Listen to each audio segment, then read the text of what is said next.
Alors, le but de ce forum, c'est de présenter d'abord l'industrie de l'habillement et les filières qui sont liées à la mode, l'habillement, la chaussure, la fabrication d'accessoires sous un autre angle, qui est celui de l'innovation. Parce que nous sommes à des secteurs, en fait, les filières, la majorité des entreprises qui représentent ce secteur sont des TPME, des toutes petites ou petites entreprises, et ils n'ont pas beaucoup de temps pour porter leur voix en termes d'innovation. Nous témoignons chaque jour de beaucoup d'innovations qui sont créées par les employés de ces entreprises, des ingénieurs, des techniciens,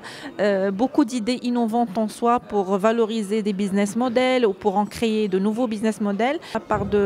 On parle surtout de cette production fast fashion, on produit beaucoup pour les autres, on produit pour des grands groupes internationaux, ce qui est une chose très positive parce que ça permet d'employer beaucoup de gens et ça crée de la richesse aussi dans les territoires où ces entreprises existent. Mais on a besoin aussi de regarder d'une nouvelle manière ou d'une autre manière ces industries, ces filières, et de dire qu'il y a d'autres business models qui existent, qui ont besoin de soutien financier, de soutien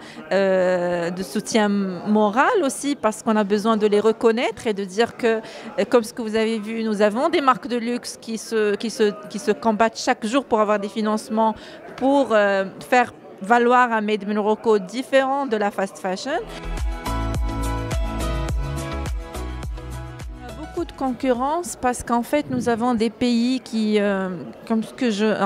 j'explique tout le temps lors de mes interventions, nous avons des pays qui n'ont pas d'ADN textile, qui aujourd'hui se positionnent sur la mode par les marques émergentes.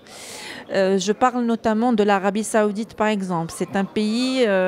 qui historiquement n'a jamais eu une grande industrie textile dans son territoire, contrairement au Maroc. On parle par exemple de l'Égypte qui, bien qu'ils ont une bonne industrie textile et une grande histoire textile, mais qui ont rattrapé ce gap dans tout ce qui est écosystème de marques émergentes et qui aujourd'hui arrivent à financer des marques émergentes et des business models sur les marques très innovantes dans leur territoire. Donc au Maroc, on en a quelques marques, je parle notamment des écosystèmes des marques, on a quelques marques qui méritent vraiment l'intérêt et qui méritent d'être financées et d'être suivies à leur juste valeur. Le Made in Morocco, c'est d'abord une stratégie publique, donc je pense que c'est déjà le cas. Le ministère de l'Industrie et du Commerce porte le Made in Morocco et veut développer un Made in Morocco sur toutes les filières industrielles qui sont accompagnées par ce ministère. Mais il y a aussi un travail qui doit être fait par les opérateurs économiques pour définir une charte du Made in dans leur propre filière, dans leur propre secteur. Ce qui se fait par exemple dans les pays européens, c'est que ce sont des labels qui sont portés à la fois par l'acteur public et par les opérateurs économiques. Donc on définit tout un cadre de labellisation, on définit tous les critères d'octroi de ces labels. Et ça, c'est vraiment un travail collaboratif énorme qu'on doit commencer aujourd'hui parce qu'il y a vraiment, avec la relocalisation que connaît aujourd'hui l'Europe de son industrie textile, on a besoin de protéger